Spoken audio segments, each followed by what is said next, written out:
اللہ رب العالمین کی جو حلیف محمد مصطفیٰ ہے، تعریف اللہ رب العالمین کی جو حامی محمد مصطفیٰ ہے، تعریف اللہ رب العالمین کی جو رب محمد مصطفیٰ ہے۔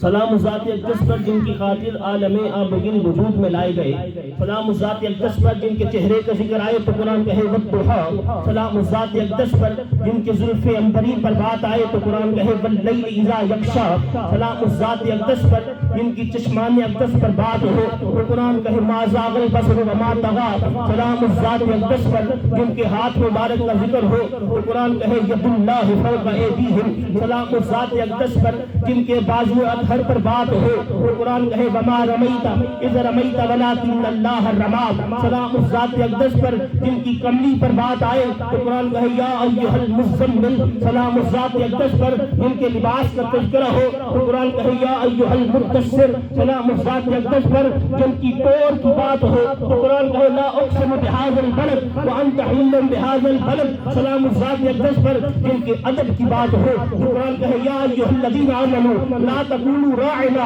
وقولوا انظرنا، سلام ذات اقدس پر جن کے ادب کی بات ہو تو قرآن کہے وتعزروہ وتوقروہ وتسبحوہ بکرۃ واصیلا، سلام ذات اقدس پر جن کے ادب کی بات ہو تو قرآن کہے لا ترفعوا اصواتکم فوق صوت النبی، سلام ذات اقدس پر اگر معراج پر تشریف لے جائے تو قرآن کہے سبحان الذی اسری بعبدہ لیلا من المسجد الحرام الی المسجد الاقصی، سلام ذات اقدس پر اگر معراج سے واپسی ہو تو قرآن کہے والنجم اذا ہوا ما ضل صاحبکم وما غوی، سلام ذات اقدس پر جن کے کلام کی بات ہو تو قرآن کہے وما ینطق عن الہوی ان هو الا وحی یوحی، سلام ذات اقدس پر جن کے قرب کی بات ہو تو قرآن کہے فقال قاب قوسین او ادنی، سلام ذات اقدس پر جن کی راز کی بات ہو تو قرآن سبحان اللہ،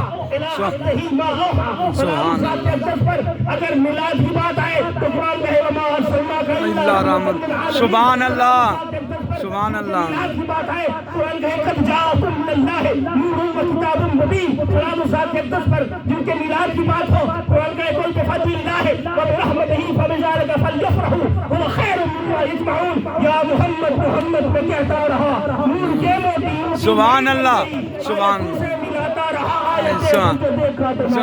سبحان اللہ، سبحان اللہ، نعرہ تکبیر، نعرہ رسالت، نعرہ حق یاری، نعرہ حیدری، نعرہ عظمت مصطفیٰ۔ الحمدللہ اللہ تبارک و تعالیٰ کا کرم، اس کی عطا، نبی مکرم رسول محتشم صلی اللہ علیہ وسلم کی پاک بارگاہ کے اندر ہم حاضر ہیں۔ ساری رات قرآن مجید کی تلاوت ہوتی رہی ہے اور اب اختتامی مراحل ہیں اور انتہائی اہم مراحل ہیں۔ اس کے اندر ختم شریف کی محفل کے اندر جو بھی داخل ہو جائے گا بڑا خوش قسمت ہوگا، کیونکہ احادیث کے اندر بزرگان دین کے اقوال کے اندر ختم قرآن کی بڑی فضیلت آئی ہے۔ نبی کریم علیہ السلام کی ذات اقدس وہ ذات ہے کہ جن کی پوری زندگی محفوظ ہے۔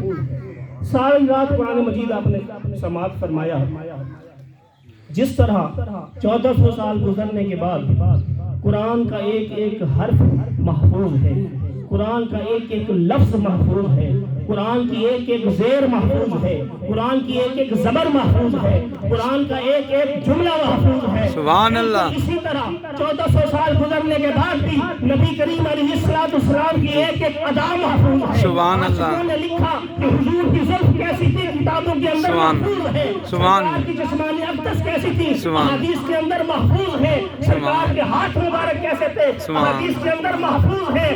یعنی جس طرح قرآن مجید محفوظ ہے اسی طرح صاحب قرآن کی حیات بھی محفوظ ہے۔ سبحان اللہ۔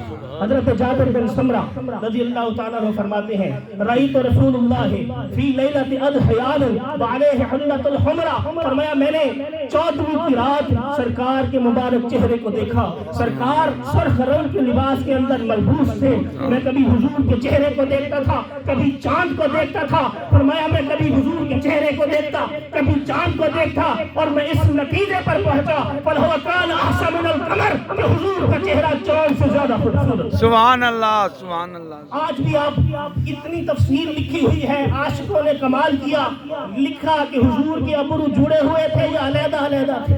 حضور کی چشمان اقدس کیسی تھی؟ حضرت علی رضی اللہ تعالیٰ فرماتے ہیں حضور کی چشمان اقدس ایسی تھی کہ سرکار نے سرما نہیں لگایا ہوتا تھا، لیکن لگتا ایسا ہی تھا جیسے سرما لگایا ہوتا. سبحان اللہ. سرکار کی مبارک آنکھوں کے اندر سرخ رنگ کے ڈورے تھے. ابرو یار دے خمدار وہوا، پچھی تلوار جوہردار وہوا، اساں کو عشق آ جیتی ہے بازی، ادا جیتن اساڈی ہار وہوا، ابو بکر و عمر عثمان حیدر محمد مصطفیٰ دے یار وہوا.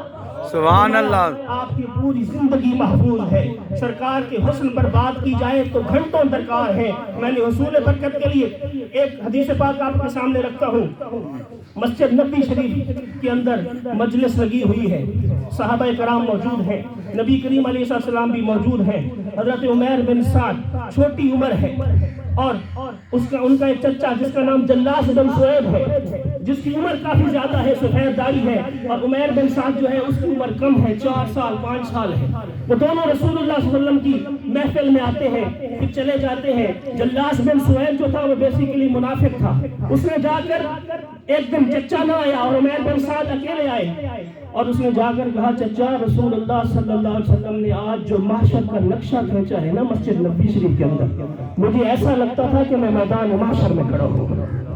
جلاس بن سعید نے غلط کلمے کہے جو میں یہاں کہنا نہیں چاہتا. اس پر غصہ آیا. عمر تھوڑی ہے عمیر بن سعد کی، اوپر سے چچا ہے، غصہ آیا. کہا اب یا تو میں تیرے ساتھ وفادار رہوں یا رسول اللہ کے ساتھ وفادار رہوں. یہ جو کلمات غلط کہے ہیں میں